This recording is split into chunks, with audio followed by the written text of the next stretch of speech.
Paksiw na isda nga ang ulam natin ngayon. Huli nga lang to guys, itong isda na to sa pamunit. At ayun, naswertehan naman sila at meron silang huli ngayon kaya magpapaksiw tayo. So eto na nga yung mga nahuli nila. So ayan, merong malalaki, isang malaki, tapos yung dares maliliit, tapos yung iba isda sa bato talaga. Yung iba. At eto namang nasa cooler ay masarap lang yan pang ihaw na isda. Walang ibang luto na masarap dyan. Hindi ko alam sa iba pero pang ihaw lang talaga yan. At napakainit ang panahon talaga ngayon. Ayun, no? Kaya ang itim na nila. So yun guys, ang laki ng lapu-lapu na nahuli ng asawa ko. Siya daw nakahuli nito. Kaya naman isa yan sa mga ipapaksiw natin. Yung mga nasa planggana yan yung ipapaksiw natin ngayon. Kaya naman tara, samahan nyo ako na magluto.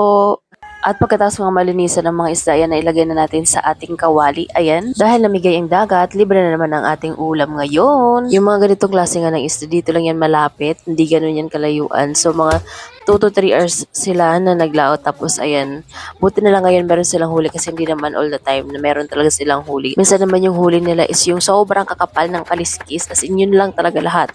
So buti na nga lang ngayon meron tayong pang paksiw kasi meron silang mga huli na pwede nating ipampaksiw. So ayan guys, naghiwa nga lang ako dyan ng sibuyas, luya, bawang at saka yung sili.